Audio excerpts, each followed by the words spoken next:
Үнэхээр сайхан байна. За энэ одоо манай уран бүтээл Монголын дарагчид маань үнэхээр гараа гаргалаа. 2 жил хөдөлмөрсөн одоо энэ уран бүтээл гэж хэлмээр байна. Өөрөө бол би нүрийг хараагүй байсан. Өдөр одоо амьдэрнэ гэж ярьдэн шүү дээ. Анх удаа харлаа, сэтгэл сайхан хөдлөлөө. Тэгэхээр доглолоо.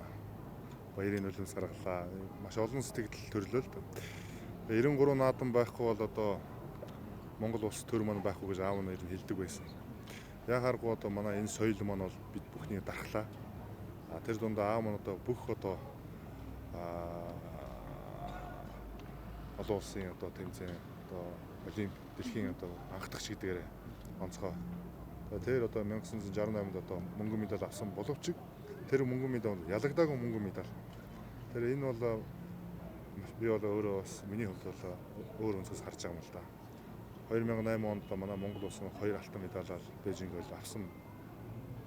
Одоо энэ хойж үе маань залуучууд алтан медаль авч болно шүү гэдэг одоо үйлчлийг тавьсан болов гэдгээр аваар бас өнөөдөр дахин барах гэж байна. Таны хувьд бас аавч өмнө хэлдэг байсан сайхан сургамжтай хүмүүс та сайхан хуваалцал. Минь одоо бүр багасаа тэгэл одоо наадам бэлтгэл хамтаагаж явдаг байсан. Тэгэл Монгол орныхаа бүхэл одоо сайхан байгаль өмслийн газараа хамт дагаж явдаг байлаа. За тэр дундаа одоо миний одоо ижлэгэн одоо спортын өндөрлөлт хүрч ноён ургал гачны хувьд бол аав минь одоо хүүг одоо миний одоо чэйжэнд байдаг нь юу вэ гэхээр 15 өдөр бид нар барилдаа шүү дээ. 15 өдөр болгон үзүр төрөв гэж бодож барилж байгаа юм шиг.